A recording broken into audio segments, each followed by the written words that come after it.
હાડ થીજવતી ઠંડી વચ્ચે ઉત્તર ભારતમાં વિઝિબિલિટી ઝીરો ટ્રેન ફ્લાઇટને અસર આઈએમડીનું લેટેસ્ટ અપડેટ દિલ્હી ઉત્તર પ્રદેશ અને બિહાર સહિત ઉત્તર ભારતમાં ધુમ્મસ અને કોલ્ડ વેવનો પણ પ્રકોપ વધી જાય છે। ઉત્તર ભારતમાં હાલમાં કડકડતી ઠંડી પડી રહી છે। ઘરની અંદર હોય કે બહાર ઠંડીના કારણે જનજીવન મુશ્કેલ બની રહ્યું છે।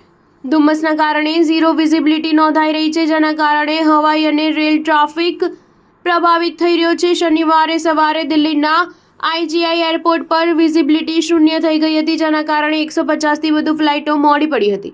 આઈજીઆઈ એરપોર્ટ પર સવારે 8:30 વાગ્યા સુધી ઝીરો વિઝિબિલિટી હતી। જો કે કેટલીક જગ્યાએ હવામાન સુધર્યું હતું અને વિઝિબિલિટી 100-250 મીટર સુધી પહોંચી હતી।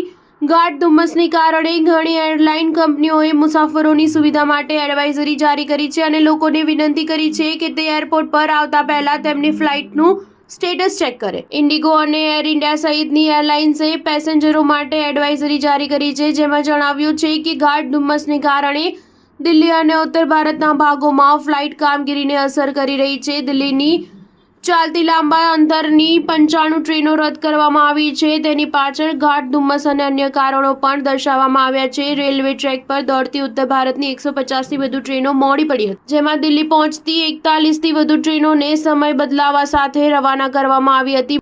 મોડી પડેલી ટ્રેનોમાં મુખ્યત્વે મહાબોધિ એક્સપ્રેસ 2 કલાકથી વધુ, નવી દિલ્હી ડિબ્રુગઢ 7 કલાકથી વધુ, પૂર્બિયા એક્સપ્રેસ 4 કલાકથી વધુ, વિક્રમશિલા 3 કલાકથી વધુ મોડી પડી હતી। ભારતીય હવામાન વિભાગની આગાહી અનુસાર ઉત્તર ભારતમાં ધુમ્મસ અને શીતલહેરની તાત્કાલિક રાહત મળી નહીં। અત્યારે મધ્યમથી ગાઢ ધુમ્મસની સાથે કોલ્ડ વેવના ડબલ ડોઝની સ્થિતિથી દરેકને અસર થશે। 7 જાન્યુઆરી પછી પરિસ્થિતિમાં થોડો ફેરફાર થઈ શકે છે। ન્યૂઝ 7 હંમેશા સચ્ચાઈની સાથે।